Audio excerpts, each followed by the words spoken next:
ॐ सहनाववतु सहनौ भुनक्तु सह वीर्यं करवावहै तेजस्विनावधीतमस्तु मा विद्विषावहै। ॐ शान्ति शान्ति शान्तिः। समस्तजनकल्याणे निरतं करुणामयं नमामि चिन्मयं देवं सद्गुरुं ब्रह्मविद्वरम्।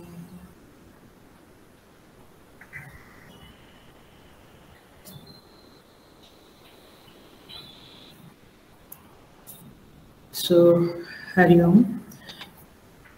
I welcome all the sadhakas in these Gita discourses with great love and great respect. So, हम लोग सेकंड चैप्टर में आए हैं, द्वितीय अध्याय सांख्य योग। हम 36 तक लास्ट क्लास में किया है, 36 श्लोकास। आज हम आगे बढ़ेंगे, बट हम चैंटिंग करते हैं 35 से 40 तक। Second chapter Shrimad Bhagavad Gita, shloka number 35 से 40। भयात् धनादुपरतं मंस्यन्ते त्वां महारथाः येषां च त्वं बहुमतः भूत्वा यास्यसि लाघवम् अवाच्यवादांश्च बहून् वदिष्यन्ति तवाहिताः निन्दन्तस्तव सामर्थ्यं ततो दुःखतरं नु किम् हतो वा प्राप्स्यसि स्वर्गं जित्वा वा भोक्ष्यसे महीम् तस्मादुत्तिष्ठ कौन्तेय युद्धाय कृतनिश्चयः सुखदुःखे समे कृत्वा लाभालाभौ जयाजयौ ततो युद्धाय युज्यस्व नैवं पापम् अवाप्स्यसि एषा ते विहिता सांख्ये बुद्धिर्योगे त्विमां शृणु बुद्ध्या युक्तो यया पार्थ कर्मबन्धं प्रहास्यसि नेहाभिक्रमनाशोऽस्ति प्रत्यवायो न विद्यते स्वल्पमप्यस्य धर्मस्य त्रायते महतो भयात्।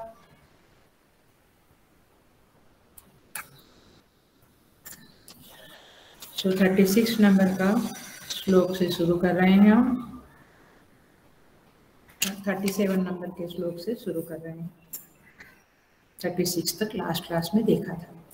हतो वा प्राप्स्यसि स्वर्गं जित्वा वा भोक्ष्यसे महीम् तस्मात् उत्तिष्ठ, यहाँ पे संधि आया है, तस्मात् उत्तिष्ठ कौन्तेय युद्धाय कृत निश्चयः।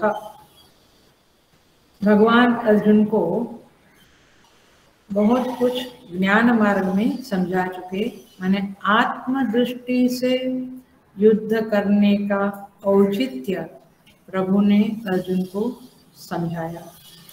उसके पल्ले कुछ नहीं पड़ा, अर्थात आत्मदृष्टि उसको सूट नहीं हुई, सूटेबल नहीं हुई।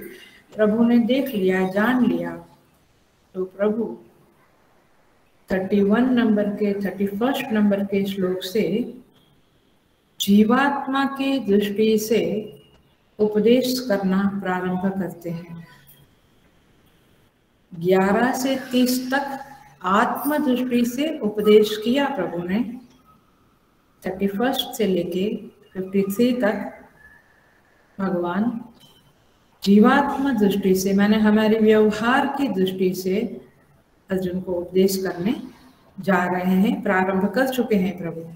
और पीछे के क्लास में भगवान ने बहुत कुछ समझाया था।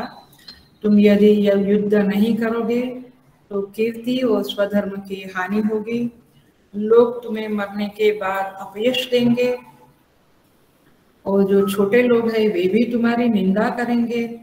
उस सबसे दुखतर क्या होता है, ऐसा कह के अब भगवान अर्जुन को लोक और परलोक में लाभप्रद क्या है, लाभ क्या है, ये बताते हैं। क्योंकि स्वधर्म और यश की हानि कहने से खास कुछ फर्क नहीं पड़ा। अब भगवान कहते हैं इस लोक में और परलोक में क्या लाभदायक है, ये कह के फिर भगवान अर्जुन को आज्ञा ही दे देते हैं कि तुम युद्ध के लिए खड़े हो जाओ। देखते हैं 37। हतो वा प्राप्स्यसि स्वर्गम कोमा। हतो माने यदि तुम हत हो गए, युद्ध में तुम्हारी मृत्यु हो गई, तो भी तुम्हें स्वर्ग मिलेगा।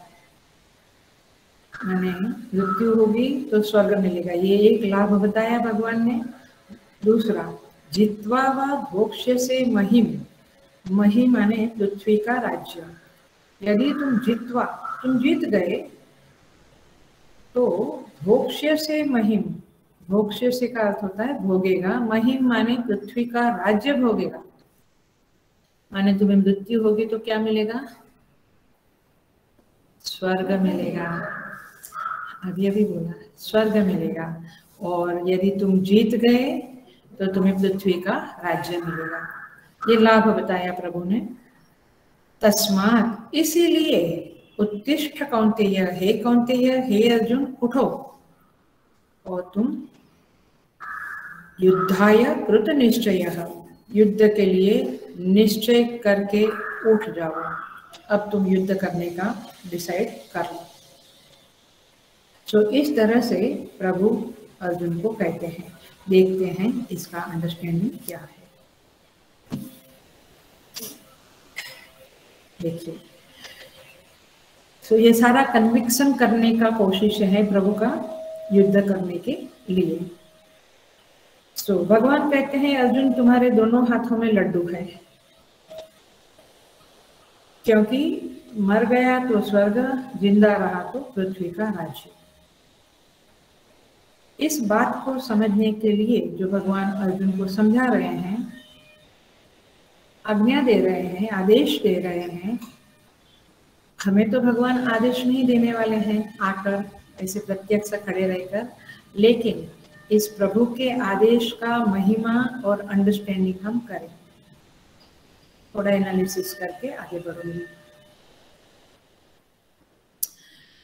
और ये बहुत काम की चीज है हमारे आपके लिए, बहुत काम की चीज है। यदि ये बात अंडरस्टैंड हो गई तो चित्त में शांति का निवास हो जाएगा, चित्त शांति का निवास स्थान बन जाएगा।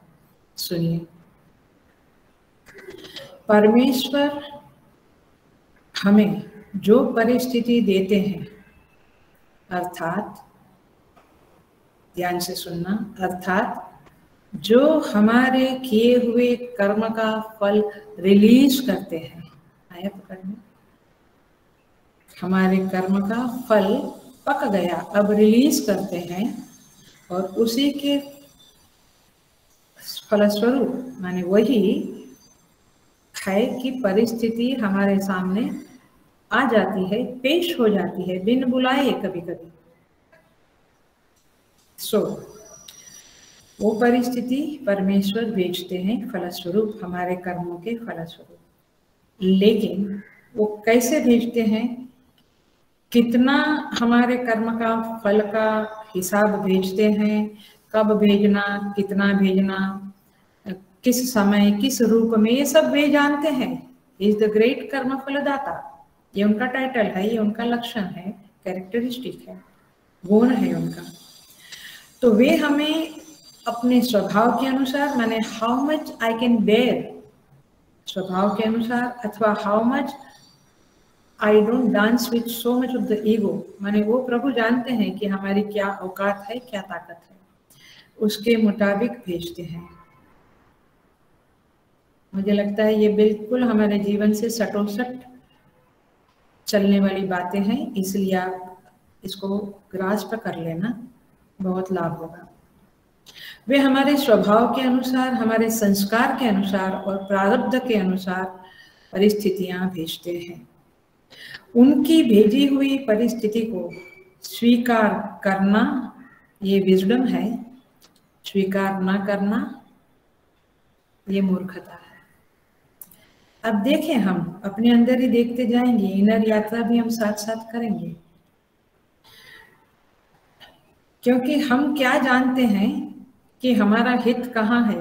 प्रभु जो भी परिस्थिति भेजते हैं उसमें कहीं ना कहीं कुछ न कुछ हमारा भला निहित है, छिपा हुआ है, because he knows better than us. तो हम सोचते हैं कि यहाँ मेरा हित है, लेकिन प्रभु को नहीं लगता है, तो प्रभु वैसे नहीं भेजते हैं। हर चीज हमेशा हमारा चाहा हुआ नहीं मिलता है, ये हम और आप सब जानते हैं। लेकिन वो जानता है कि क्या परिस्थिति के रूप में कब कितना कैसे भेजना है। और इसीलिए कोई कवि ने कहा है, भगवान इंसान से कहता है, सुनो, भगवान इंसान से कहता है तू वही करता है, तू वही करता है जो तू चाहता है, लेकिन होता वही है जो मैं चाहता हूँ। भगवान कहते तू करता वही है जो तू चाहता है, लेकिन होता वही है जो मैं चाहता हूँ। इसलिए तू करना शुरू कर वह जो मैं चाहता हूँ, तो होगा वह जो तू चाहता है। आप समझ लेना, मेरा टॉपिक ये नहीं है, लेकिन साइड की बात है कि हम लोग हमेशा अपना चाहा हुआ, मुझे क्या पसंद है, और मेरी पसंद मोस्ट ऑफ द टाइम राग और द्वेष के आधार पे ही होती है। हेलो, इसलिए प्रभु क्या चाहते हैं ये समझ, ये इनर वॉइस हमें डेवलप करना होगा, और ये मिलेगा आपको शास्त्र पढ़ने से, शास्त्र समझने से। गोस्वामी तुलसीदास जी महाराज कई बार कहते हैं, हे प्रभु तुमसे क्या मांगू मुझे समझता नहीं है। कभी लगता है मैं कर्म मांगू कि मैं कुछ लिखूं करूं, कभी मांगता हूं मैं आपकी उपासना करूं, ऐसा मांगने को दिल करता है, कभी ज्ञान के लिए दिल करता है, मैं क्या मांगू मुझे समझता नहीं है। इसलिए गोस्वामी जी कहते हैं विनम्र होकर, जो भावे सो कर प्रभु तेरो तुलसी है। क्या ब्यूटीफुल एक्सप्रेशन है, मुझे तेरो शब्द बहुत अच्छा लगा। जो भावे सो कर प्रभु, आपको जो चाहिए वैसा ही करिए, मैं अभी मांगना बंद करता हूँ। जो भावे सो कर प्रभु तेरो तुलसी है, मैं तेरा हूँ, तुलसी तेरा है, ये डाल दिया तुलसीदास जी महाराज ने। क्योंकि जो अपने होते हैं उसके लिए हम दी बेस्ट सोचते हैं, राइट। आपके बच्चों के लिए, आपकी फैमिली के लिए दी बेस्ट सोचते हैं, तो तेरो तुलसी है प्रभु। लेकिन हम आते हैं टॉपिक के ऊपर, लेकिन अर्जुन महाराज क्या सोचते हैं, युद्ध नहीं करना है। प्रभु क्या चाहते हैं, अर्जुन युद्ध करे, क्योंकि उसी में उसका हित है। ये प्रभु ने पिछले कुछ श्लोकों में समझाया, आगे भी समझा रहे हैं। अर्जुन कहता है, गुरु सेकंड चैप्टर में ही, इधर ही थोड़ा आगे 5वां 6वां श्लोक, गुरु न हत्वा हि महानुभावान् श्रेयो भोक्तुं भैक्ष्यमपि लोके हत्वार्थ कामस्तु गुरुनिहैव भुञ्जीय भोगान् रुधिरप्रदिग्धान्। वो कहता है कि गुरु को मारकर, महानुभवों को मारकर यह श्रेय है मेरे लिए कि मैं सन्यासी बनूं और भिक्षा का मार्ग ग्रहण करूं, मैं भिक्षा मांगूं और अपना जीवन निर्वाह करूं, ये बेटर ऑप्शन मुझे लगता है। ऐसा अर्जुन इसी चैप्टर में आगे कहता है। आगे नहीं, पीछे कहता है, हत्वार्थ कामास्तु गुरु निहैव, माने ये काम, गुरु को मारकर ये सारे अर्थ काम माने भोग धन, ये सबको भोगना, माने भुंजीय भोगन रुधिर प्रदिग्धा, ये लहू से सने हुए भोग में भोगूंगा, ऐसा मुझे लगता है। मतलब ये वांट्स टू कन्वे कि मैं युद्ध ना करूं। प्रभु क्या कहते हैं, कन्विंस कर रहे हैं कि युद्ध तो तुम्हें करना ही है। एंड में कन्विंस होता है, गीता जी जब एंड होती है तब कहता है, नष्टो मोह स्मृतिर्लब्धा त्वत्प्रसादात् मयाच्युत शीतोष्मी गत संदेह करिष्ये वचनम तव। भगवान आपके वचन का मैं फॉलो करूंगा। इस तरह से भगवान का उसको कन्विंस करना चालू है।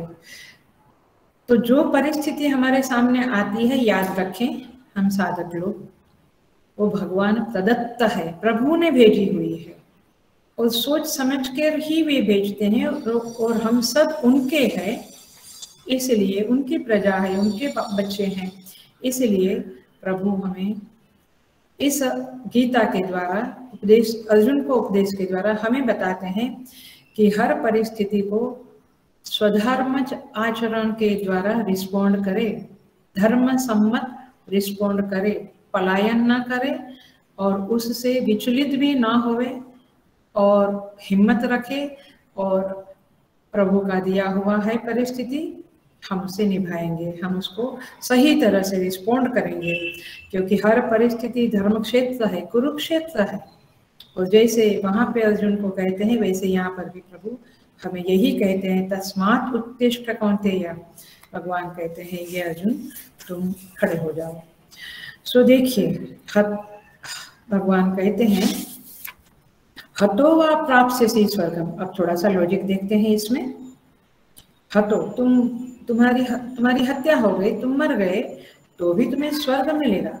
इसके पीछे क्या अंडरस्टैंडिंग है, जरा सा देखें।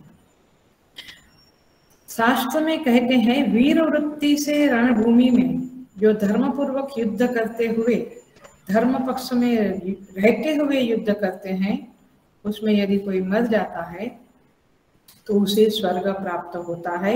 और ये प्रमाण वचन है, क्योंकि गीता में भगवान स्वयं इस वाक्य को कहा है, हतो वा प्राप्स्यसि स्वर्गम, क्योंकि ये धर्म युद्ध है। और इसीलिए, और प्रभु स्वयं विधाता भी है, कर्मफल दाता भी है, तो he knows better than anybody else. तो वे स्वयं कहते हैं, तो हमें मानना चाहिए, क्योंकि सब कुछ उनके हाथ में है। तो इसके पीछे ऐसी समझ है, इसका एनालिसिस किया है आचार्यों ने, कि व्यक्ति जब वीर वृत्ति में होती है, when you are in a very high state, क्या बोलते हैं आप लोग, वेरी हाई स्टेट, उस समय में उसकी स्थिति ऊर्ध्व चक्रों में रहती है। हमारे शरीर में 7 चक्र है, आपको पता है, पतंजलि योग वगैरह के मुताबिक पता चलेगा। ऊर्ध्व चक्रों में होती है, तो चित्त उस समय में दबा हुआ नहीं होता है। जब वीर वृत्ति होती है तो चित्त प्रफुल्लित होता है, विकसित होता है, लेकिन कायर वृत्ति में होता है तो चित्त दबा हुआ होता है। Do you understand this? कायर वृत्ति माने बड़ा, हेल्पलेस, कायर, डरा हुआ।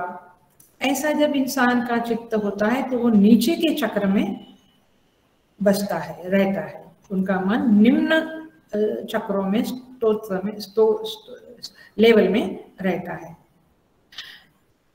इसलिए कायर की कभी ऊर्ध्वगति नहीं हो सकती और वीर की कभी अधोगति नहीं हो सकती। इसलिए भगवान ने कहा कि तुम ऊपर के लोक में जाओगे। श्रीमद् भगवद गीता के 14वें अध्याय में भी कहते हैं भगवान, यदा सत्वे प्रवृद्धे तु प्रलयं याति देहभृता तदोत्तमविदां लोकान् अमलान् प्रतिपद्यते।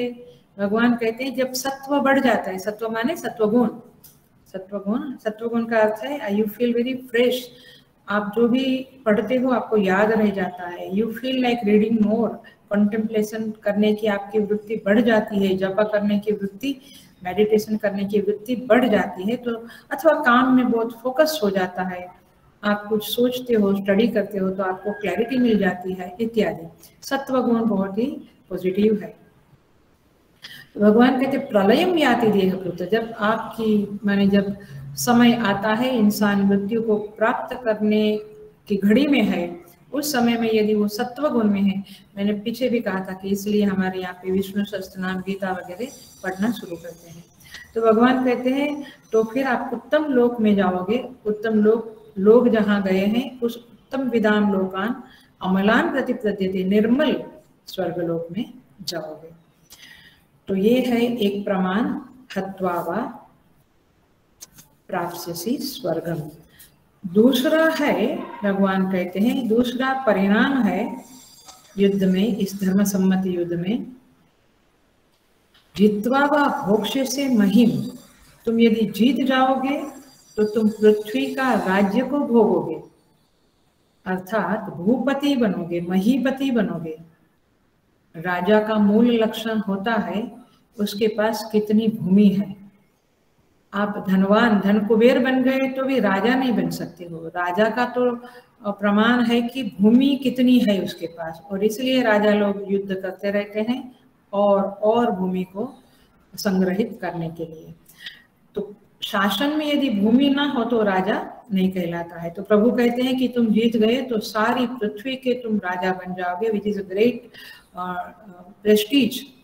तो इसलिए एक तरफ स्वर्ग है, दूसरी तरफ भूमि का राज्य है। तस्मात् उत्तिष्ठ कौन्तेय, इसलिए हे कौन्तेय, हे अर्जुन, उठो और तुम एक निश्चय के साथ उठो। युद्ध की पावन बेला आ गई है, तुम निश्चय करो कि मुझे कृत निश्चय, कि मुझे ये युद्ध अप टू माई बेस्ट करना है। माने मेरे से जितना होता है उतना बेस्ट तरह से ये युद्ध मुझे करना है। कैसे? येष्यामि शत्रुन मरिष्यामि वा, या तो मैं शत्रुओं को जीतूंगा अथवा मैं मर जाऊंगा। ऐसी वीर वृत्ति से, ऐसी उत्साह से प्रफुल्लित होकर तुम्हें यह युद्ध करना है। इसका अर्थ है कृत निश्चय। तो जब आदमी मृत्यु का भय नहीं रखता है तो वो युद्ध में कुछ कर पाता है, अन्यथा तो पलायन वृत्ति वाला आदमी माने सैनिक कुछ नहीं कर पाता है। तो इस तरह से यह भगवान का यहाँ पे आदेश है, उपदेश है।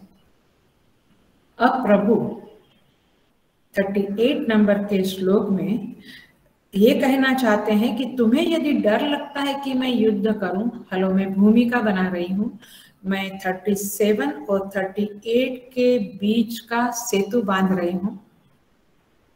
मेरे क्लास के लोगों को पता है कि कैसे हम सेतु बांधते हैं, माने कनेक्शन करते हैं द प्रीवियस श्लोक एंड कमिंग श्लोक का, आप नए लोग भी जान लो।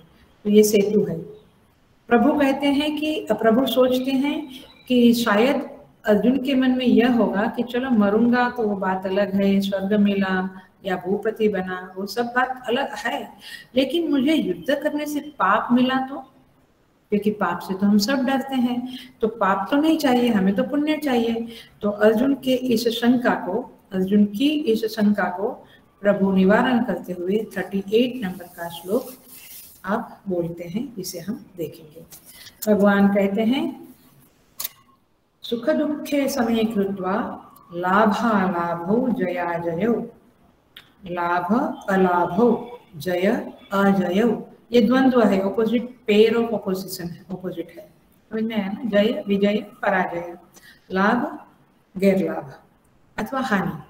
ततो युद्धाय युज्यस्व, भगवान कहते हैं सुख दुख, लाभ गैर लाभ, जय पराजय, इसको सम करके। हरिओम। मैं कहना चाहूंगी कि ये श्लोक आप यदि ज्ञान मार्ग में बहुत आगे बढ़ना नहीं चाहते हैं तो ये श्लोक और आगे इसी संदर्भ में 2-4 और श्लोक आएंगे जो आपको गीता का सबसे माने गीता माता के हृदय का सबसे बड़ा जो उपदेश है वो आप समझ जाओगे।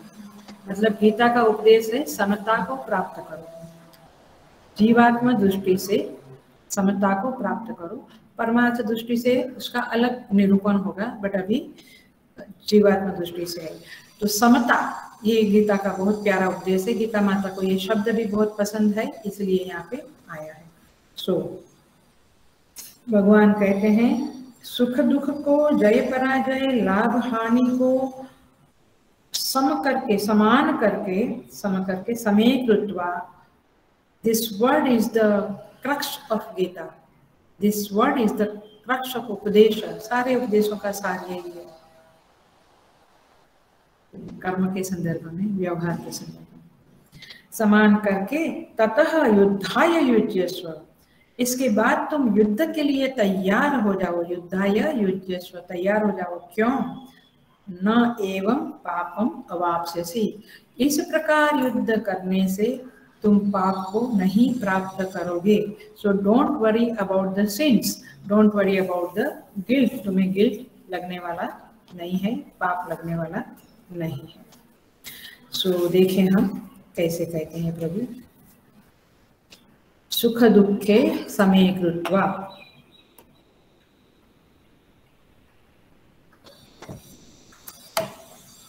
सुख दुख को समान करके। इसे समझने के लिए एक 18 चैप्टर, यही गीता जी के 18वें अध्याय का 26 नंबर का श्लोक का स्मरण करते हैं, जहां प्रभु कहते हैं सिद्ध्य सिद्ध्यो निर्विकारः कर्ता सात्विक उच्यते। भगवान कहते हैं सिद्धि और असिद्धि में, सिद्धि माने सक्सेस, असिद्धि माने फेलियर। सिद्धि माने सुख, असिद्धि माने दुख। सिद्धि माने लाभ, असिद्धि माने हानि। सिद्धि माने जय, असिद्धि माने पराजय। ये तीनों शब्दों को एक ही शब्द में डाल दिया है। सिद्धि माने कुछ मिलना, कुछ पॉजिटिव मिलना, और असिद्धि माने कुछ नुकसान होना। तो सिद्ध्य सिद्ध्यो निर्विकारः कर्ता सात्विक उच्यते। प्रभु कहते हैं कि जो सक्सेस और फेलियर, लाभ और हानि, जय और पराजय, सुख और दुख में निर्विकार है। हेलो, ये शब्द ध्यान रखें। निर्विकार माने विचलित नहीं होता है, वो खंभे की तरह, स्तंभ की तरह बिल्कुल खड़ा है, डिस्टर्ब नहीं होता है। ऐसा कर्ता, ऐसा डूअर सात्विक उच्यते, और सात्विक कहा जाता है। अब हम सोचेंगे, जो पहले आपकी जो मान्यताएं हैं, जनरली हम लोगों की जो मान्यताएं हैं या थी, कि भगवान ऐसा कहते हैं कि सुख दुख में आप समान रहो, अथवा समझ में आ रहा है हिंदी, सुख दुख, सुख आया तो भी, दुख आया तो भी आप शांत रहो, निर्विकार रहो, अथवा सुख दुख को समान समझो। ऐसा भी कई लोग कमेंट्री में लिखते हैं। जो भी है, सुख दुख को समान समझो अथवा सुख दुख में निर्विकार रहो। दोनों ही चीज आप समझ लो, दोनों ही चीज फल मिलने के बाद की है। ये वाक्य समझा? फल मिलने के बाद, सुख मिला, पराजय, दुख मिला, जय मिला, पराजय मिला, फल मिला, उसके बाद ये उपदेश का उपदेश है, ऐसा लोग समझते हैं। हेलो, अथवा कई बार कमेंट्रीज में, कई अन्य कमेंट्रीज में भी आपको सुनने को मिलता है। लेकिन मैं स्वामी सुबोधानंद जी के प्रवचनों के आधार पर प्रवचन करती हूँ, और वहाँ पे बहुत जबरदस्त क्लैरिटी होती है स्वामी जी की। अब यहाँ पे एक सत्य बता दूं कि फल काल में कभी भी समता साधी नहीं जा सकती है। फल काल में माने फल आपको मिल गया, पराजय मिल गया, हानि हो गई, उसके बाद आपको समानता लानी है, चित्त में निर्विकारिता लानी है, तो ये लगभग असंभव जैसी है। तो यहीं पे श्रीमद् भगवत गीता का रहस्य खुलने जा रहा है समता के संदर्भ में, कि ये समता फल काल में साधने की चीज नहीं है, ये कर्म काल में अथवा कर्म के आरंभ में साधने की चीज है। पकड़ा आप लोगों ने? फल काल में आप ये समता नहीं साध सकेंगे। इफ यू हैव डन, ये समता आपने कर्म काल में, कर्म के आरंभ में साधी है, तो आप फल काल में अवश्य साध सकते हैं। बट यदि कर्म काल में और कर्म के आरंभ में ये समता आपके चित्त में बसी नहीं है, तो आप फल काल में निर्विकार रह नहीं सकते हैं। तो ये उपदेश फल काल का नहीं है, कर्म काल का है। इसके ऊपर बहुत चिंतन करना, तब आपको समता शब्द की समझ प्राप्त होगी, और तब जाकर आप आचरण में ला सकेंगे। नहीं तो ये कंप्लेंट भी होती है, इतना गीता पढ़ते हैं और इतना डिस्टर्ब हो जाते हैं। कहते हैं ना लोग, गीता पढ़ते हैं और क्रोध आता है, डिस्टर्ब होते हैं, विक्षेप होता है। हाँ जी, होगा, क्योंकि गीता भी कोई नॉवेल नहीं है। गीता को भी आचार्यों से, ज्ञानियों से समझना पड़ता है, और तब जाकर वो उपदेश हृदय को लगता है और तब जाकर वो आचरण में प्रविष्ट होता है, आचरण में दिखता है। एक कर्म करने के पहले ये समता को साधना है। समता माने एक समझ है। समता कोई चीज नहीं है कि आपने जैसे गाड़ी प्राप्त कर ली या बंगलो प्राप्त कर लिया, ऐसे समता प्राप्त कर ली। समता ये अंदर की अंतःकरण की एक समझ है, एक क्लैरिटी है, जिसे आपको साधना है। अब हम आते हैं इस समता को कैसे साधे कर्म काल के आरंभ में। I'll give you two उपाय, काफी उपाय होते हैं बट हम ज्यादा लंबा नहीं करेंगे। 2 उपाय बताते हैं। 2 प्रकार की थिंकिंग विजन हमें मदद करेगा इस इक्विनिमिटी, क्या कहेंगे, इक्विनिमिटी कहेंगे, इक्विनिमिटी समता को, चित्त निर्विकार रहे, विक्षिप्त न होवे, दुखी एकदम होके डूब न जावे या एकदम खुश होकर उछलने ना लगे, समता में रहे। तो पहला है आपको कर्म करने के पहले, और माने हम हमेशा कर्म तो करते ही रहते हैं, लेकिन जो कोई कर्म स्टार्ट करते हैं या दिवस के बिगनिंग में, दिन के बिगनिंग में, आपको ये मन को कहना है, तैयार होना है कि ये मेरा कर्तव्य है और इसलिए मैं ये कर रहा हूं। मैं ये जो वाक्य बोल रही हूं, यदि आपको लगना है, मैंने आपको ये दिल में लगना चाहिए, क्योंकि हम इस तरह से कर्म नहीं करते हैं। हम कैसे कर्म करते हैं, कैसे कर, मुझे इससे कुछ मिलेगा, हेलो आया, इसीलिए मैं ये कर रहा हूँ, हेलो देखिएगा। तो हमारी चित्त वृत्ति में क्लैरिटी होनी आवश्यक है कि ये this is my duty and so I am doing it. ये ड्यूटी मेरे माता पिता ने, गुरुजनों ने, परमेश्वर ने मुझे दी है, समाज ने, परिवार ने मुझे दी है, माने ये मेरा कर्तव्य है और इसीलिए ये मैं कर रहा हूँ। ये समझ, ये बिलीफ, ये अंडरस्टैंडिंग पक्की हो गई तो देखना, फिर उस कर्तव्य को करते हुए या करने के बाद आपको सक्सेस मिले, फेलियर मिले, सफलता असफलता, जय पराजय, लाभ हानि, सुख दुख, कुछ भी मिले। कई बार कर्तव्य करते हुए दुख मिलता है और हम आक्रोश भी कर बैठते हैं कि इतना करने के बाद क्या मिला, बोलते हैं ना।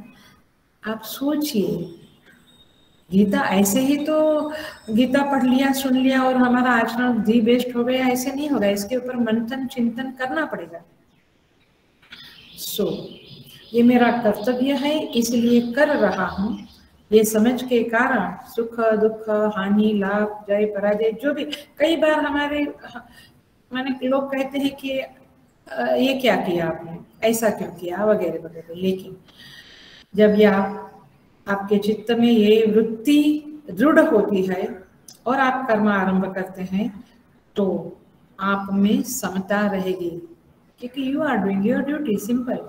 तो फल काल में सम रहना, समता को बनाए रखना बहुत इजी होगा, बहुत इजी होगा और इसीलिए सरल होगा, क्योंकि आपने फल के बारे में नहीं सोचा है, आपके चित्त में फल नहीं दिख रहा है।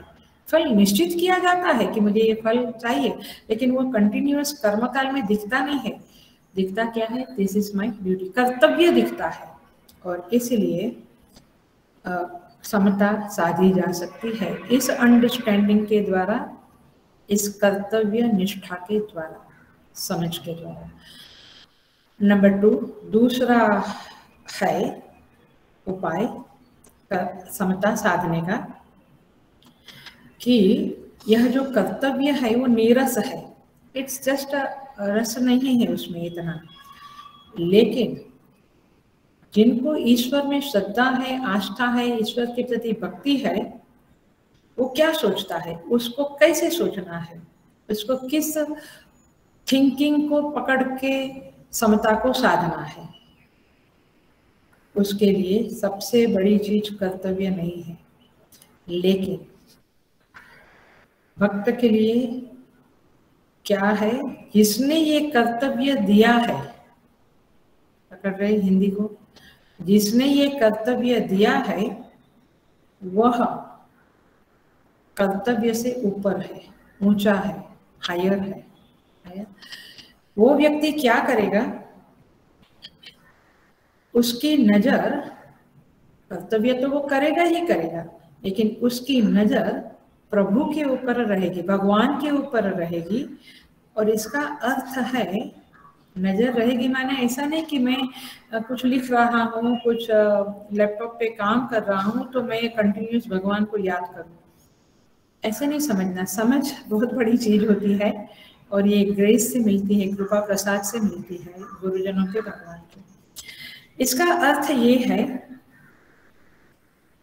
कि प्रभु की तरफ से ये कर्तव्य आया है। देखा आपने, पहले मैं ये मेरा कर्तव्य है, लेकिन यहाँ पे प्रभु ने ये कर्तव्य दिया है, तो भगवान के ऊपर नजर है। इसका मतलब है कि इस काम से, हेलो, मेरे प्रभु प्रसन्न होने चाहिए, दैट्स द पॉइंट। वोट सेवा, वोट वर्क, जो भी काम, एक कर्म हम करते हैं, जो भावना, जो कर्म हम करते हैं, जो हम सोचते हैं, इससे प्रभु प्रसन्न होता है या नहीं, वे प्रसन्न होवे इस समझ के साथ, इस अलर्टनेस के साथ, इस दृढ़ निश्चय के साथ जब हम कर्तव्य करते हैं तो उसका रूप बदल जाता है। क्योंकि वहाँ पे बहुत चीजें अरुचिकर होने पर भी जो हमारा श्रद्धेय है, गुरु है या बड़े हैं, उन्होंने कुछ कहा है कि ये करना है तो हम रुचिपूर्वक करते हैं। देखो, है ना, हमारी इंटरेस्ट नहीं होता है लेकिन हम कर लेते हैं। क्यों? क्योंकि वहां से आया है। तो ये समता तब सधेगी भक्त की जब वह भगवान की प्रसन्नता के ऊपर नजर रखेगा। भगवान के ऊपर नजर रखेगा माने भगवान की प्रसन्नता के ऊपर नजर रखेगा। हम देखेंगे आगे। लेकिन तीसरी बात, ये समता साधने वाली नहीं, समता जो, ये दो बातें समता साधने वाली थी, कर्तव्यनिष्ठ होना और प्रभु को कर्तव्य से भी ऊपर रखना, माने उनकी प्रसन्नता को ख्याल में रखना, ये दूसरा उपाय है। तो समता बनी रहेगी। क्योंकि आप क्या सोचेंगे, ओके, भगवान ने ये परिस्थिति भेजी है और मुझे उसको स्वधर्म, उसमें स्वधर्म आचरण करना है, दैट्स इट। तो आपके अंदर नहीं आएगा और आप अच्छी तरह से, धर्मसम्मत तरह से उसको रिस्पॉन्ड करेंगे और ख्याल रखे रहेंगे कि भगवान इससे प्रसन्न है कि नहीं। तो ये दूसरा उपाय। तो आपके चित्त में फल काल में भी समता बनी रहेगी। ये भगवान ने दिया था, I did my best and now it is up to him. तो आपके चित्त में फल काल में समता बनी रहेगी। लेकिन जो न कर्तव्यनिष्ठ है, न भक्त है, न जिसको भगवान के साथ कुछ ज्यादा संबंध है, ऐसे लोगों के कर्म का प्रेरक तत्व क्या रहता है? कर्तव्यनिष्ठ में प्रेरक तत्व कर्तव्य है, भक्त में प्रेरक तत्व भगवान है, उनकी प्रसन्नता है। लेकिन जो कर्तव्यनिष्ठ भी नहीं, भक्त भी नहीं, उसका प्रेरक तत्व क्या है? उसका प्रेरक तत्व केवल और केवल फल है। Hello, it's so easy answer, but हम सोचते नहीं है इसके लिए, है ना। प्रेरक तत्व माने वो काम क्यों करेगा। अच्छा, आपकी लैंग्वेज में बोल दूं, चलो, वो काम क्यों करेगा? मैंने कोई कर्तव्य के कारण काम करता है, कोई भगवान की प्रसन्नता के को बनाए रखने के लिए काम करता है। ये बड़ी हल्की फुल्की लैंग्वेज है, जनरली मुझे अच्छा नहीं लगता है। शास्त्रीय भाषा में एक क्या बोलेंगे, डिग्निटी है। एनीवे, समझ में आया काम क्यों करेगा वो? चलो, फल के लिए, सिंपल है ना। तो फल, एनीवे, इसके लिए संस्कार चाहिए शास्त्र की भाषा को समझने के लिए, सुनने के लिए। तो जो भक्त नहीं, कर्तव्यनिष्ठ नहीं, वो लोगों का प्रेरक तत्व फल है। उसकी नजर फल पे है, मुझे क्या मिलेगा, आनो फायदो शू, गुजराती में फायदा क्या है। तो उसकी मनोवृत्ति हमेशा फल पे टिकी रहती है, ना प्रभु पे ना ड्यूटी पे। देखते हैं ना हमारे गवर्नमेंट ऑफिस में वगैरह, वेतन ओनली, द पगार, और कुछ नहीं, काम प्रभु प्रसन्न होता है, I am doing my duty based way, ये सब नहीं होता है। सो पॉइंट इज दिस कि ऐसे फल दिखाते हैं तो वो दौड़ता है। इसे शास्त्र में पशु बुद्धि कहते हैं,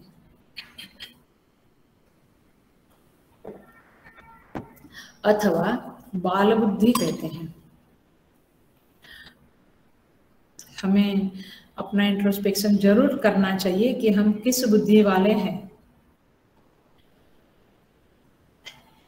पशु बुद्धि या बाल बुद्धि। बाल बुद्धि देखो, छोटा बच्चा होता है, उसको कुछ खिलौना या कुछ लेकर दिखाते हैं और फिर उसको चलना सिखाते हैं, राइट। चलना सिखाते समय उसको कुछ लॉलीपॉप दिखाते हैं, तो फिर वो ढुलकते लुढ़कते पुढ़कते चलता है, गिरता है, फिर चलता है, फल देखकर वो चलता है। इसी तरह से पशु को हरा चारा डालने से दौड़ के आता है। तो ये फल के ऊपर नजर रखने वाले लोगों को शास्त्र में आचार्यों ने पशु बुद्धि वाला कहा है। श्वान को भी रोटी दिखाओ तो वो आपके पास से हटेगा नहीं, आपके ऊपर चढ़ जाएगा, आपके पास घूमता रहेगा, छोड़ेगा नहीं आपको। सो ये पशु बुद्धि बड़ी मजेदार है। आजकल पशु बुद्धि और मानव बुद्धि साथ साथ में रहते हैं, पता नहीं कैसे टकराव होता होगा और कैसे संग वैसा रंग। एनीवे, ये टॉपिक नहीं है। सो बाल बुद्धि पशु बुद्धि एक हुआ भक्त की भक्ति दृष्टि और कर्तव्य की कर्म दृष्टि। देखिए गीता के दूसरे अध्याय में कहते हैं मां कर्म फल हेतुर्भुः, कर्म के फल के लिए तुम लटके मत रहो, you just do it and live it. ये तो दुनिया की रीत है कि फल के ऊपर ही लटके हैं, इसलिए तो आपकी एडवर्टाइजमेंट है टीवी में, इतनी सारी व्हाट्सएप, जहां पर भी स्थान स्थान पर क्या लगाते, बैनर लगाते वगैरह वगैरह, ये सब फल की बात है। तो एडवर्टाइजमेंट है। अच्छा, मैनिफेस्टो क्यों करते हैं? क्योंकि फल दिखाते हैं, तो व्हाट मिलेगा। एनीवे, दुनिया की बातें हैं, लेकिन तो फल दिखाने से आदमी दौड़ता है। लेकिन व्यक्ति को, साधक को इस निकृष्ट धरातल से ऊपर उठना चाहिए और कर्तव्य में निष्ठ हो जाना चाहिए अथवा ईश्वर की प्रसन्नता में निष्ठ हो जाना चाहिए। कैसे होगा ये? क्या आंसर है उसको? अपनी पहचान, हम अपनी आइडेंटिटी बनाते हैं ना, I am teacher, I am doctor, I am engineer, I am businessman, I am husband, wife. ये पहचान जो है बहुत बड़ी चीज है, इसके ऊपर कभी अलग से हम बोलेंगे। बहुत बड़ी चीज है, इसके आधार पे ही सारे कर्म होते हैं। तो उस व्यक्ति को, बाहर से आप इंजीनियर बने रहो, डॉक्टर बने रहो, कोई श्रुति माता गीता मना नहीं करती है, लेकिन अंदर आपको अपनी एक पहचान बनानी है और वह यह है कि मैं प्रभु का दास हूँ, नौकर हूँ। चलो, वे मेरे मालिक है। जब ये समझ प्रभु मेरे मालिक है, आप पिता माता भाई बहन मैंने वो सारे संबंध भी जोड़ सकते हैं, बट ये एक अलग संबंध है।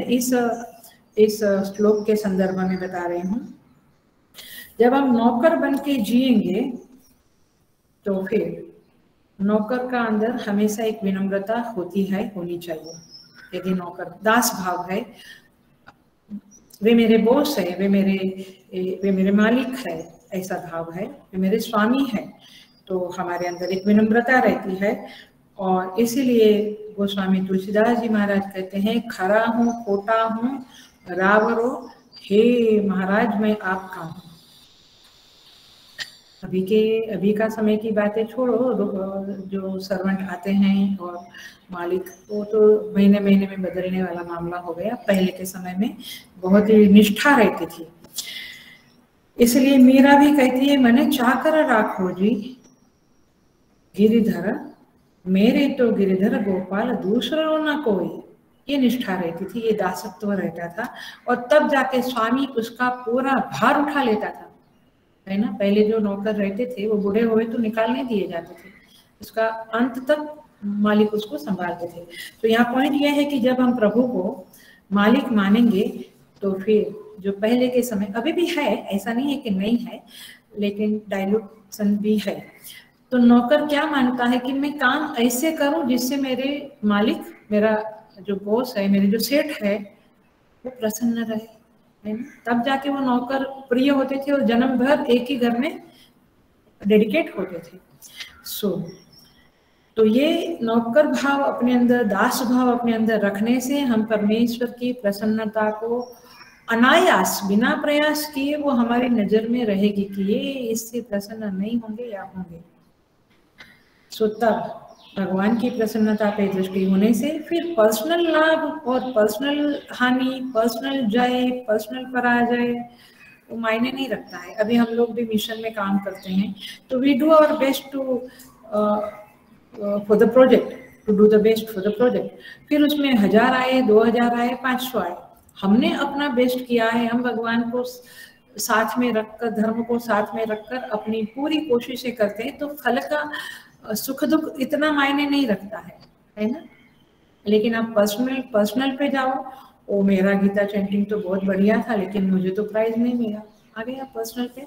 और समष्टि पे जाओ, टोटालिटी पे, भगवान माने टोटालिटी, समष्टि पे जाओ तो फर्क पड़ जाता है। तो ये भक्ति देवी की महिमा है और इसी समझ के साथ कार्य करने से we are not affected much in the result आपको बहुत प्रभावित नहीं कर पाएगा। तो ये साधना, ये श्लोक बहुत इम्पोर्टेंट है, बहुत महत्व का है और इसलिए ये साधना जीवन में सद जावे तो चित्त में विक्षेप बहुत कम आएंगे और बहुत गहरी एक प्रकार की शांति बनी रहेगी। और इसीलिए हमेशा समष्टि के लिए कार्य करने से चित्त शांत रहता है, व्यष्टि के लिए करने से उथल पुथल चलती रहती है क्योंकि मेरा स्वार्थ पूरा नहीं हुआ। ये साधना समय कृत्वा, ये इन्वर्टेड कोमा में हृदय में बिठा देना, समय कृत्वा, समता करके। तो इसमें समता, फल मिलने के बाद समता नहीं प्राप्त की जा सकती, थोड़ा नहीं, काफी कठिन है, लेकिन ये कर्म के आरंभ काल की साधना है। इसीलिए अर्जुन को प्रभु तैयार कर रहे हैं मेंटली। नहीं तो भगवान कह सकते थे कि मैं निकल कुछ साम दाम दंड भेद करके भगवान कह सकते थे कि मैं चला, तुम साथी किसी और को ढूंढ लो। ऐसे भगवान ने नहीं किया। प्रभु उसको लॉजिकली अच्छी तरह से धर्म के संदर्भ में समझा रहे हैं, उसको कन्विंस कर रहे हैं, उसको उसकी बुद्धि में जो हितकारी है कर्म, उसको इंजेक्ट कर रहे हैं। भगवान कहते हैं कि अर्जुन, शायद तुम्हें लगेगा कि ये तुम करना शुरू करो, लेकिन तुम्हारे दिल में एक शंका होगी कि शायद मुझे पाप मिलेगा। तो हे अर्जुन, ये कर्म करने पर, घोर कर्म करने पर भी तुम्हें पाप की प्राप्ति नहीं होगा, क्योंकि तुम प्राप्त परिस्थिति में, जो परिस्थिति तुम्हारे सामने आई है, अर्थात ये भगवान ने भेजी है, ये परिस्थिति में स्वधर्म के अनुसार यदि तुम आचरण करोगे, स्वभाव के अनुसार, स्वधर्म स्वभाव के अनुसार, क्योंकि तुम क्षत्रिय हो तो तुम्हारे स्वभाव के अनुसार तुम आचरण करोगे, स्वधर्मानुष्ठान करेंगे, तो ये परिस्थिति में तुम धर्म सम्मत निवेश करोगे अपने आप का, तो तुम्हें पाप नहीं लगेगा। ये गीता जी बोल गई है, आप इस श्लोक के ऊपर बहुत मंथन करना। तो पाप का अननेसेसरी डर, भय मत रखो, फियर मत रखो। जनरली एक और सिद्धांत बता देती हूँ जगत का, जो समष्टि जगत की अपेक्षा होती है हमसे, वो हमारी सामर्थ्य के अनुसार ही होती है। समझ में आ रहा है ये वाक्य? लोग हमसे क्या एक्सपेक्ट करते हैं? यदि आप गाना ही नहीं जानते हैं तो आपको लता मंगेशकर बनाना है अथवा आप लता मंगेशकर के जैसा गाइए, ऐसी अपेक्षा जगत नहीं करता है। जगत मूर्ख नहीं है, जगत बहुत शाना है। तो इसलिए हमारी सामर्थ्य के अनुसार ही अपेक्षा होती है। तो अर्जुन, तुम्हारी सामर्थ्य है कि तुम इस धर्म युद्ध के सेनापति हो, तो तुमसे युद्ध की अपेक्षा है जगत की, तो तुम युद्ध करो। तुमने जो ये कहा था, अहो बत महत पापम कर्तुम व्यवसिता वयम, पहले अध्याय में अर्जुन ने कहा था कि हम लोग पाप करने के लिए उद्यत हो गए हैं, we have become ready to do the sins. लेकिन अर्जुन, नैवम पापम अवाप्स्यसि, तुम्हें पाप नहीं मिलेगा, ऐसा भगवान का वचन है। तो इसीलिए कर्तव्य विज्ञान एक अद्भुत विज्ञान है। भक्ति भी एक गहरी साधना है जहाँ पे आपको पाप नहीं लग सकता है। बट पाप का मूल अर्थ होता है गिल्ट, आप लोग इंग्लिश में उसको गिल्ट कहते हैं या सिन कहते हैं, ऐसा ही है। लेकिन हम समझेंगे जरा सा, पाप माने राग द्वेष का गाढ़ा हो जाना, अटैचमेंट एंड अवर्सन जब हमारे अंदर बहुत गाढ़े हो जाते हैं, थिक हो जाते हैं, गहरे हो जाते हैं, तब ये बड़ा ही नुकसानकारक होता है। उसको कहेंगे पाप, ये पापी है। तो पाप को प्राप्त नहीं करना माने हे अर्जुन, राग और द्वेष को साइड पे रखकर, तुम राग के साथ युद्ध मत करो, द्वेष के साथ मत करो, लेकिन अपना कर्तव्य है, ये परिस्थिति प्रभु ने भेजी है और मुझे उसको रिस्पॉन्ड करना है, ऐसे करो, ऐसा भगवान कहते हैं। पाप का अर्थ यह भी होता है कि आध्यात्मिक यात्रा में अड़चन डालने वाला स्वभाव हम पैदा करते हैं। पाप को हम प्राप्त करते हैं, मुझे पाप मिला, इसका मतलब क्या? जो मेरी स्पिरिचुअल जर्नी है उसमें कुछ बाधा वाला संस्कार मेरे को मिला, ऐसा आपको समझना है। तो आपको भगवान कहते हैं नैवं पापम अवाप्स्यसि। तो यहाँ पे हमें भगवान के आदेशों के ऊपर अथवा भगवान ने जो धर्म ग्रंथ भेजे हैं उस धर्म ग्रंथ के अनुसार अपना जो कर्तव्य है वो करें, अथवा प्रभु की प्रसन्नता को ऊपर रखें, तो आपको थोड़ा रस आएगा। भगवान के लिए प्रेम तो है, आस्था है, भक्ति है, तो रुचिकर अरुचिकर जो भी है हमारे सामने आया उसको हम ढकेलने की कोशिश नहीं करेंगे। We will respond to that in a nice way, keeping the भगवान की प्रसन्नता को याद रखते हुए। देखिए, बड़ा लौकिक एग्जाम्पल देती हूँ, वैसे खींचना नहीं बट लौकिक है।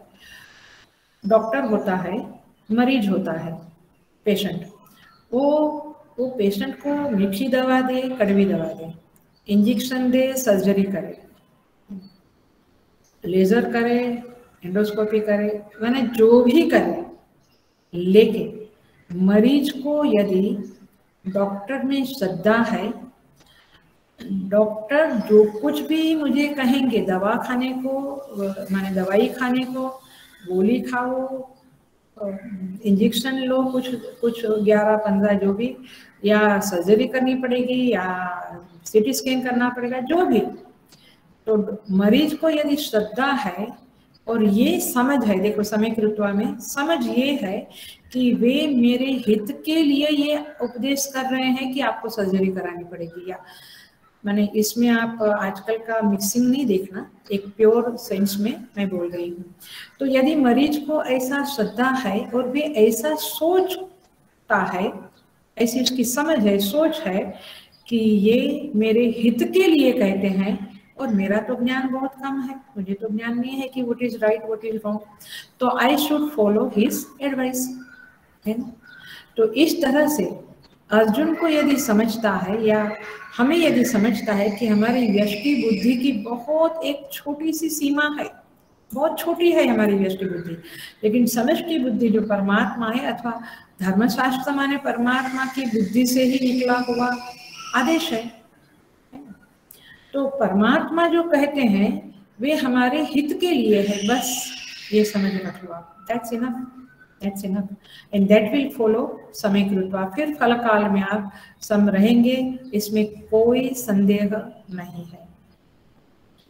इसलिए जो हो रहा है, जो परिस्थितियां आ रही हैं, उसकी मर्जी से आ रही है और वो मेरे हित में है, वो मेरे संस्कारों को क्षय करने के लिए है, ऐसी भावना, ये माता पिता गुरु के प्रति भी ये हितैषी की भावना रह जाए, तो बस, तो फिर आपको समय कृत्वा में कोई फर्क नहीं पड़ेगा। माने समय कृत्वा की माने समता को साधने में कोई तकलीफ आयास नहीं पड़ेगा।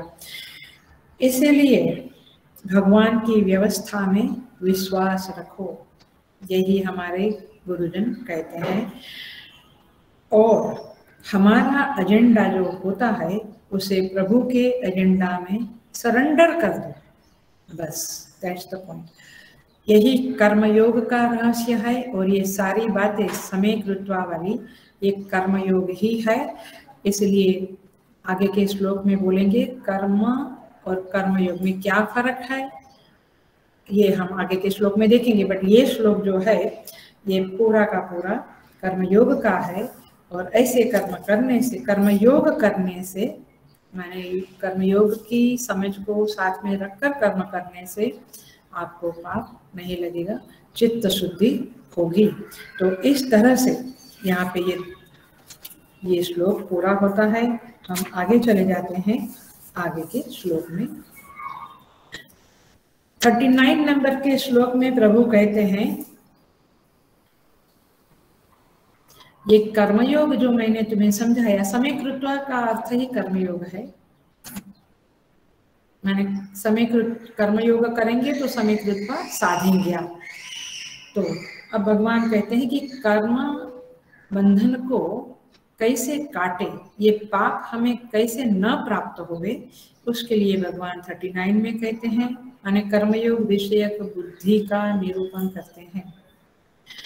एषा ते अभिहिता सांख्ये, एषा ते अभिहिता सांख्ये, सांख्ये बुद्धि ही योगे तु इमां शृणु। अभिहिता माने कही हुई। हे पार्थ, भगवान कहते ये बुद्धि, ऐसा बुद्धि, कौन सी बुद्धि, तेरे लिए सांख्य बुद्धि, ये ज्ञान योग की बुद्धि तो मैंने कह दी।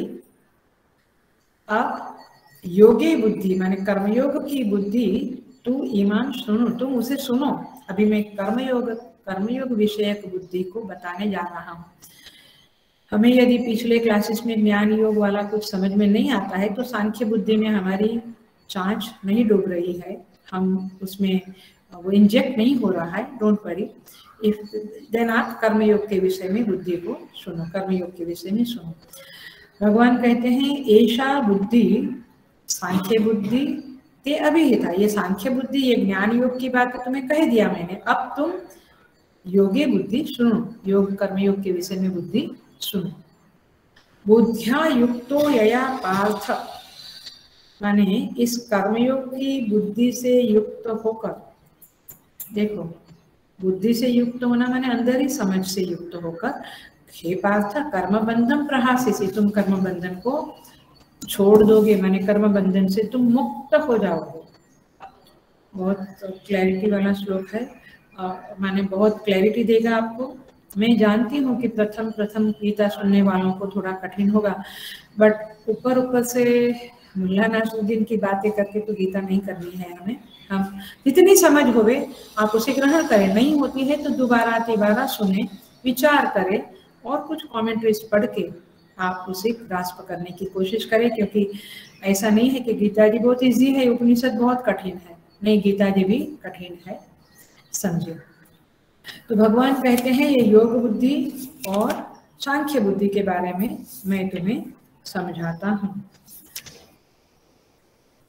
देखिए बुद्धि शब्द दोनों तरफ आया है, सांख्य बुद्धि, योगे बुद्धि। आप श्लोक देखिए, बुद्धि शब्द एक बार है बट उसको दोनों तरफ लेना है। सांख्य बुद्धि माने ज्ञान योग वाली बुद्धि और योग बुद्धि माने कर्म योग वाली बुद्धि। इसको कहते हैं दीप देहली न्याय, इस तरह से ये शब्द की रचना है।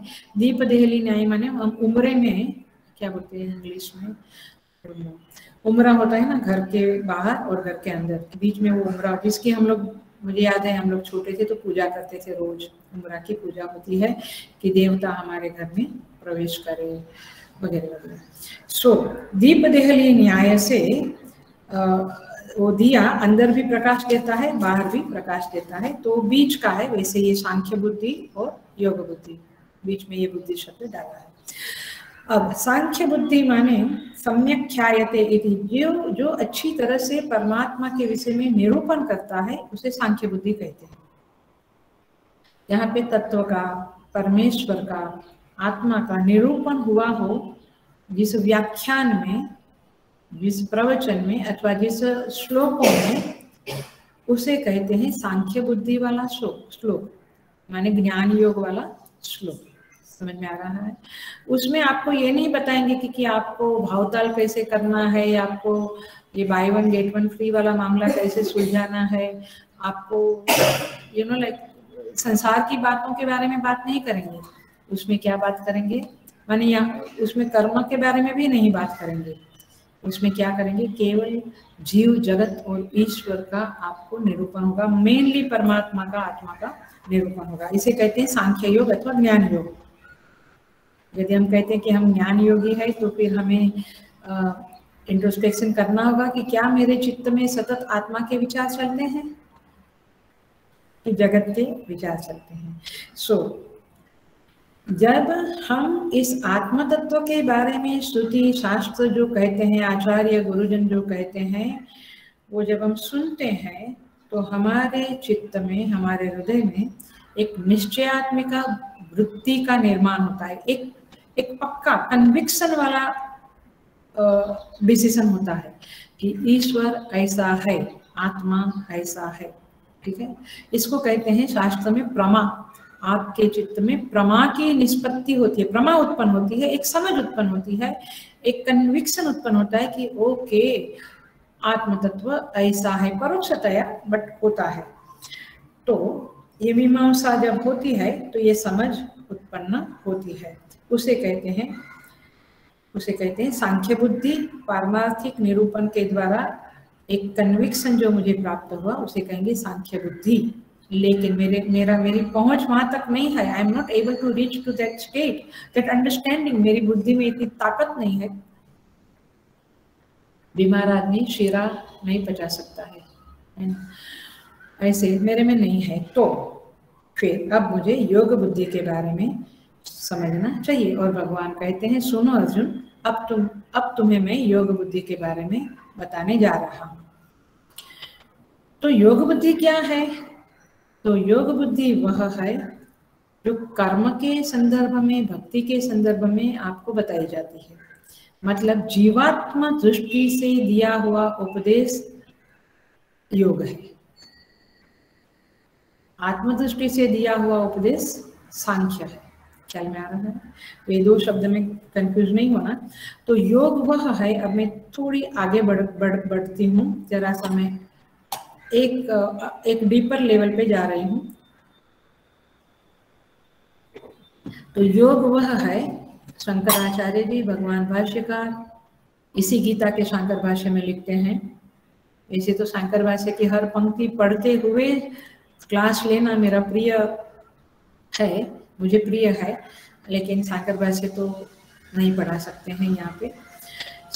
बट कुछ उसका रेफरेंस दूंगी मैं, क्योंकि वो बड़ा क्लैरिटी वाले वाक्य होते हैं आचार्य जी के। तो भगवान भाष्यकार कहते हैं योग माने क्या, योग बुद्धि माने क्या?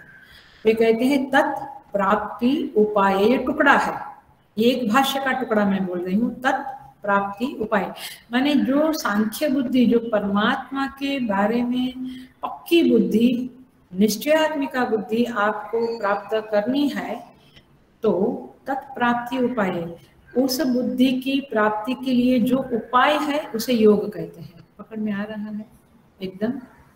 माने मुझे भगवान के बारे में बहुत क्लैरिटी चाहिए, मेरी बुद्धि में एकदम बिल्कुल स्पष्ट है, होना है, तो मुझे उसका उपाय रूप क्या करना पड़ेगा? उसके उपाय रूप, उसके साधन रूप जो करना पड़ेगा उसका नाम है योग। अब आया समझ में?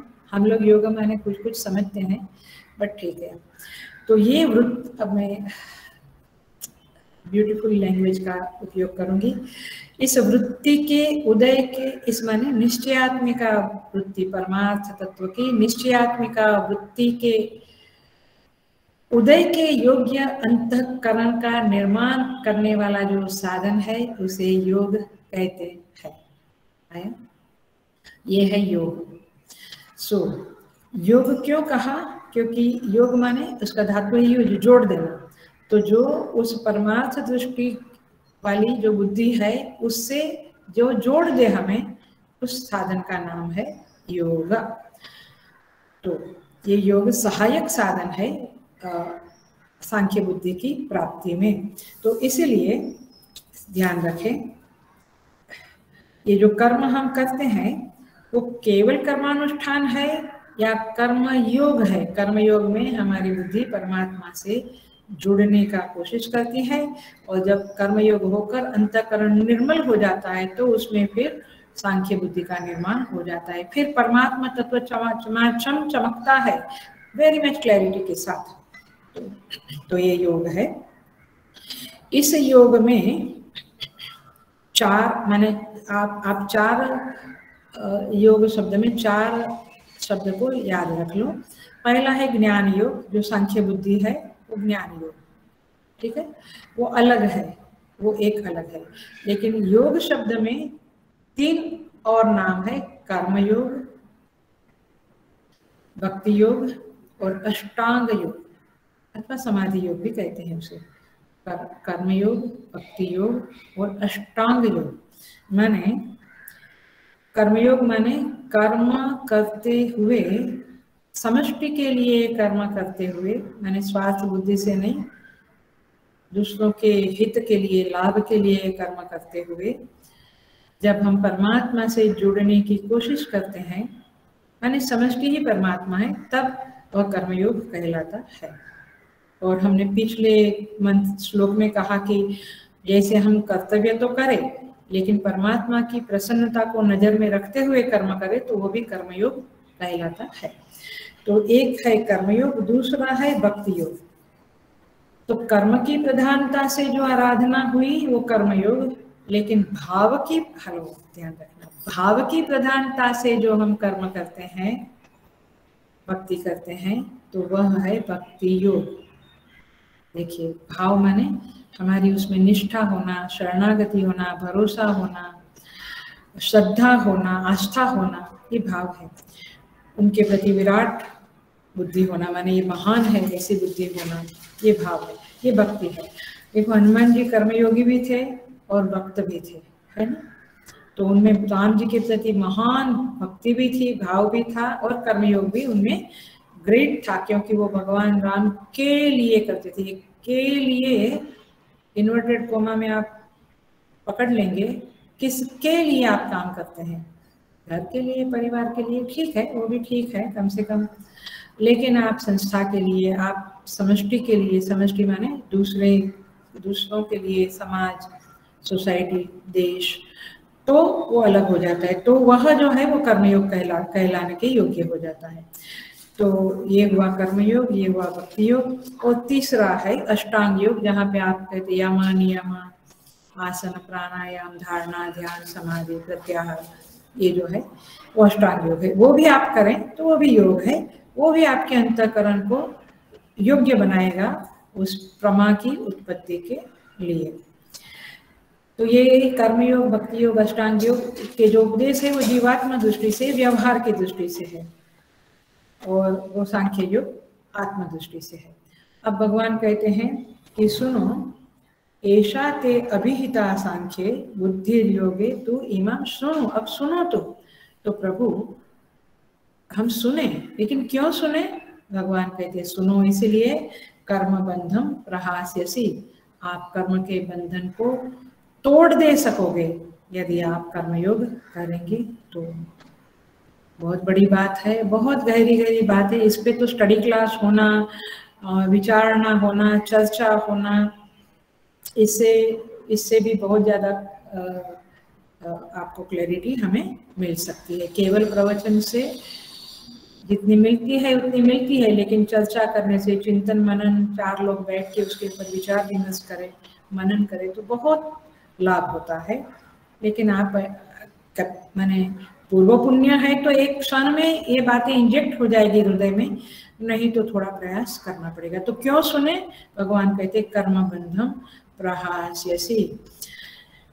तो ये योग के द्वारा सीधा कर्म बंधन नष्ट होगा? नहीं। कर्म बंधन नष्ट होना माने मुक्ति होना, है ना। बंधन नष्ट होना माने मुक्ति होना। मुक्ति तो आपको ज्ञान से ही मिलेगी। द्वितीय ज्ञानात न मुक्ति ही, ऐसा श्रुति का वचन है। ज्ञान के बिना मुक्ति नहीं है, लेकिन कर्मयोग से पारंपर्यात मुक्ति मिलेगी। अर्थात कर्मयोग से अंतःकरण शुद्ध होगा, फिर आपके चित्त में परमात्मा तत्व के बारे में निश्चित प्रमा उत्पन्न होगी, तब जाकर बंधन नष्ट होगा। तो कर्मयोग से पारंपरिक मुक्ति है, सीधा सीधा मुक्ति। पारंपरिक माने स्टेप्स में, सिक्वेंशियल क्रम से मुक्ति होगी। तो लास्ट शब्द है कर्म बंधम प्रहास्यसि। तो बंधन क्या है? हमें जो परवशता है, पराधीनता है, मैं इतना ही चल सकता, इतना ही बोल सकता, इतना ही खा सकता, इतना ही देख सकता, ये पराधीनता है, वो बंधन है। ये परिस्थितियां मुझे जकड़ के रख दिया है। I am feeling like I am in jail, मैं कैदी जैसा हो गया हूँ। हम कहते हैं ना, हम कोरोना में सब बोलते हैं हम 2 साल जैसे कैद में बैठे, जेल में बैठे हैं, तो अपराधी की तरह। तो इस तरह से ये परिस्थिति को छोड़ने पकड़ने में अपना वश नहीं है। अच्छी परिस्थिति हम बहुत चाहते कि रुक जाए, चली जाती है। बुरी परिस्थिति आवे ही नहीं, आ जाती है। दरवाजा ठोक के नहीं आती है, सीधी दरवाजा धकेल के अंदर घुस जाती है, आती है। तो इस तरह से ये परिस्थितियों के शासन में रहना, ये कर्मबंधन है। और कर्मबंधन प्रहास्यसि माने भगवान कहते हैं ये कर्म, ये परवशता से आप स्वतंत्र हो जाएंगे, इसलिए इस मुक्ति को स्वतंत्रता कहते हैं। तो ये भगवान कहते हैं ये कर्म बंधन कर्मयोग के द्वारा टूटेगा, काटोगे आप, इसका मतलब है परंपरा से, कर्मयोग से चित्त में निर्मलता आएगी। फिर हम शास्त्र का अभ्यास करेंगे, वो बिल्कुल अंदर घुस जाएगा, बिल्कुल इंजेक्ट हो जाएगा, उसकी क्लैरिटी मिल जाएगी। अभी क्लैरिटी क्यों नहीं है? क्योंकि हमें थोड़ा मलिनता है, अंतःकरण इतना शुद्ध नहीं है, इसलिए। तो इस तरह से यहाँ पे कहते हैं कर्मयोग एक बुद्धि विशेष का नाम है, एक भाव विशेष का नाम है। परमात्मा के लिए करना, दूसरों के लिए करना और धर्म सम्मत तरह से कर्म करना, ये है कर्मयोग। और जब कर्मयोग अच्छी तरह से हमने निभाया जीवन में, तो फिर एक जिज्ञासा वृत्ति उत्पन्न होगी कि ये परमेश्वर क्या है, कौन है, मुझे कैसे मिलेगा, कब मिलेगा, मैं उसको किस तरह की साधना से प्राप्त कर सकता हूँ, ऐसे आपके चित्त में आएगा। और फिर आपका वो समझ दृढ़ बनेगी फिर उसके बारे में। और फिर सांख्य बुद्धि का उदय होने पर ये घटना घट जाएगी कि आपका कर्तृत्व भोक्तृत्व नष्ट हो जाएगा, कर्ता भोक्तापना नष्ट हो जाएगा, और आप मुक्ति का परम आनंद की स्थिति में चले जाओगे, उसे प्राप्त करोगे और सदा उस स्थिति में रहोगे। तो इस तरह से भगवान ने यहाँ पे कर्मयोग की शुरुआत की। आगे के श्लोकों में बहुत अच्छी तरह से कर्मयोग समझेगा। यदि आपको ज्ञान योग नहीं पचता है तो ये कर्मयोग अच्छी तरह से समझ ले। 39 माने 40, 12-15 श्लोक है इसके, इसको आप अच्छी तरह से समझेंगे तो बहुत उपयोगी होगा। आगे गीता जी ऐसे कहते हैं कि सेकंड चैप्टर पूरा हो गया तो गीता पूरी हो गई, क्योंकि बाकी के चैप्टर इसी सेकंड चैप्टर के एक्सटेंशन है काइंड ऑफ। सो हम समझेंगे भगवान की कृपा से। आई प्रे टू लॉर्ड कि प्रभु हमें कर्मयोग की बुद्धि से, समझ से कृपा करे, माने उस समझ से युक्त करें और कृपा करें, और भगवान सबको सेफ रखे, कृपा रखे, यही प्रार्थना के साथ। ओम पूर्णमद पूर्णमिदं पूर्णात् पूर्णमुदच्यते पूर्णस्य पूर्णमादाय पूर्णमेवावशिष्यते। ओम शांति शांति शांति। हरि ओम श्री गुरुदेव हरि ओम।